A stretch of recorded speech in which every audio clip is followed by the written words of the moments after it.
Assalamualaikum warahmatullahi wabarakatuh. Ada 5 tanda orang itu tidak bakal kaya, dan kita akan bahas tanda tersebut satu persatu. Bill Gates pernah mengatakan, lahir dari kondisi miskin itu bukan salah kita, tapi mati dalam kondisi miskin itu mutlak salah kita.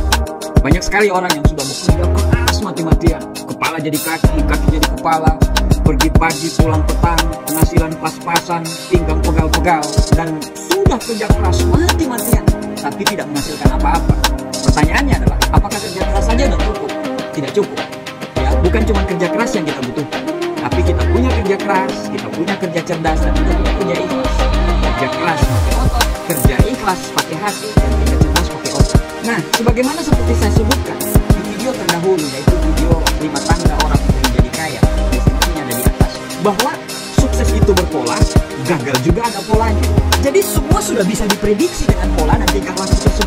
Untuk sukses ada polanya, dan untuk gagal pun ada polanya. Kalau kemarin saya sudah menjabarkan pola-pola bagaimana caranya untuk sukses, nah hari ini saya akan bahas apa polanya sehingga kita tidak bakal kaya.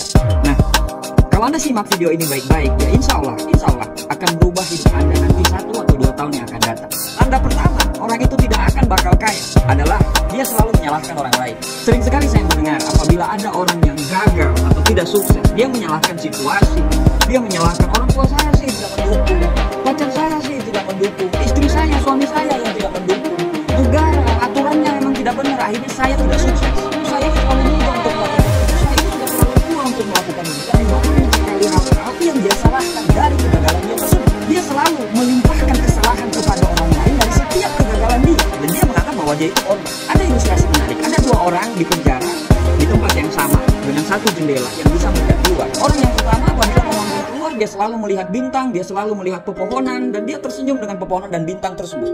Dan ada orang yang kedua, pada saat dia melihat keluar, dia selalu melihat kotoran, dia selalu melihat debu, dan dia melihat keluar itu selalu melihat hal-hal yang jelek. Ilustrasi tadi menggambarkan ada 2 orang dalam 1 penjara di tempat yang sama, jendela yang sama, tapi spiritnya berbeda.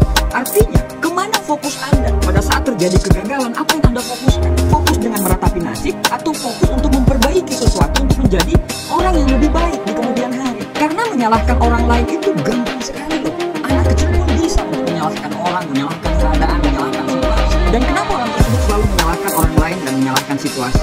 Karena dia ingin menyelamatkan ego dia. Gampang sih, ego terselamatkan sih, tapi kita tidak akan jadi apa-apa. Kita tidak bisa move untuk menjadi orang yang lebih baik daripada sebelumnya. Dan kita tidak pernah belajar dari kegagalan tersebut. Tanda yang kedua, kalau Anda tidak akan bakal kaya, adalah Anda tidak pernah menganggap uang itu penting. Ya, kalau ada yang menganggap uang itu tidak penting, biasanya orang tersebut belum punya uang yang banyak. Kalau Anda punya keyakinan seperti itu, ya hati-hati dengan keyakinan Anda. Karena pikiran Anda bisa menarik hal-hal yang Anda pikirkan. Anda berpikir uang tidak penting, jadinya uang itu tidak akan pernah tertarik dengan Anda. Orang-orang kaya selalu menganggap bahwa uang itu penting. Penting loh ya, bukan segalanya. Karena uang itu penting, akhirnya mereka bekerja keras.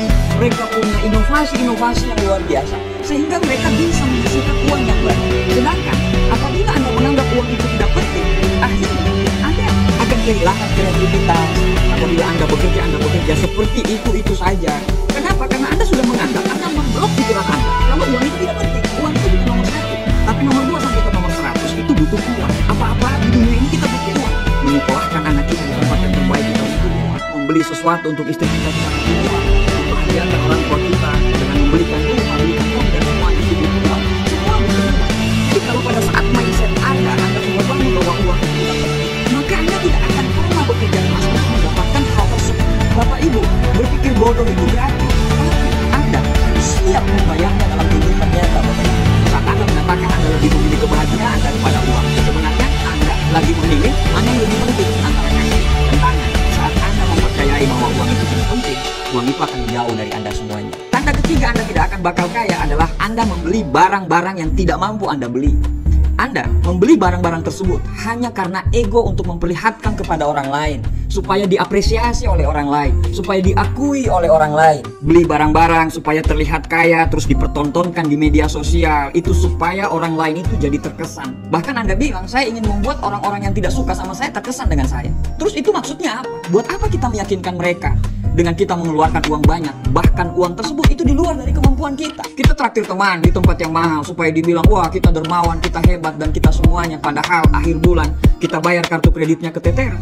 Gini loh, kalau mampu Kalau bisa, nggak apa-apa, bagus. Tapi kalau nggak mampu, jangan dipaksakan. Itu poinnya yang saya pengen sampaikan di poin ketiga ini. Memang pada saat Anda membuat mereka tertarik, pada saat membuat mereka kagum, ya mereka akan menghargai Anda. Tapi sampai kapan kita dihargai karena hal-hal yang kita punyai secara materi? Sedangkan prinsip orang-orang kaya sesungguhnya loh ya, bukan orang yang terlihat kaya. Orang-orang kaya sesungguhnya itu adalah dia membeli barang bahkan di bawah kemampuan standar mereka. Dan mereka membeli atas dasar apa yang mereka butuhkan, bukan apa yang mereka inginkan. Tidak usah kita menghabiskan waktu kita untuk membuat orang lain terkesan. Kita harus menghabiskan waktu kita supaya membuat diri kita terus bertumbuh, sehingga akhirnya kita sendiri yang terkesan dengan diri kita. Buat apa kita mendaki gunung? Supaya kita bisa melihat dunia, bukan dunia bisa melihat kita. Maksudnya apa? Kita berproses untuk kerja keras itu supaya kita bisa menikmati hasilnya, bukan supaya untuk memberi kesan kepada orang lain, karena itu tidak akan ada gunanya. Menjadi kaya itu lebih penting daripada lebih terlihat kaya. Tanda keempat, orang itu tidak bakal kaya, yaitu orang itu selalu merasa kurang. Dan orang itu tidak pernah bersyukur sama sekali. Berapapun yang dia miliki, apapun yang dia miliki, ya dia selalu merasa kurang. Dia selalu merasa, saya kurang. Gini. Kalau merasa kurang dalam hal-hal positif, merasa kurang ilmu sehingga belajar, merasa kurang bersedekah sehingga bersedekah lebih, itu penting, itu penting. Tapi pada saat kita sudah menerima hasilnya, dan hasil itu adalah hasil yang dikasih oleh Tuhan, hasil yang dikasih oleh Allah, harusnya kita sudah bersyukur. Orang yang tidak pernah bersyukur dengan apa yang dia miliki itu akan sangat susah berbagi. Orang ini akan diliputi perasaan yang apabila dia dalam satu posisi, dia akan takut posisinya diganti. Dia ini orangnya pengen di atas, pengen selalu di atas, tapi paling malas berkompetisi. Dan orang-orang ini takut untuk keluar dari zona nyaman.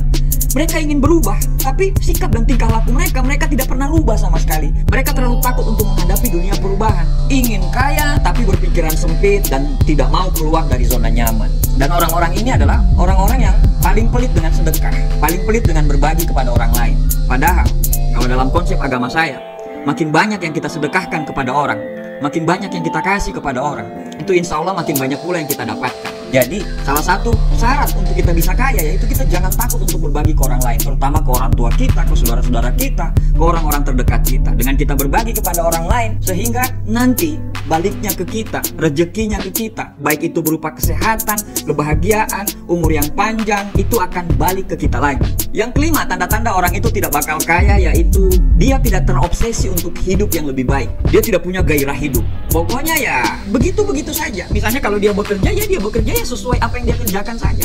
Dia tidak berpikir dan dia tidak punya gairah bagaimana saya hidup ke depannya, bagaimana saya untuk mengembangkan bakat saya, bagaimana saya untuk memberikan hal-hal yang terbaik untuk keluarga saya. Dan prinsip hidup dia itu seperti air mengalir, dia mengikuti air mengalir aja gitu. Padahal kalau dalam kehidupan nyata, yang mengikuti air mengalir itu hanyalah kotoran dan ikan mati. Buya Hamka pernah mengatakan, kalau hidup hanya sekedar hidup, babi hutan pun hidup. Kalau kerja hanya sekedar bekerja, kera di hutan pun bekerja. Hidup itu cuma satu kali. Kita diciptakan sebagai makhluk tertinggi di dunia ini. Kita dikasih semuanya oleh Allah. Harusnya kita menggunakan itu dengan maksimal.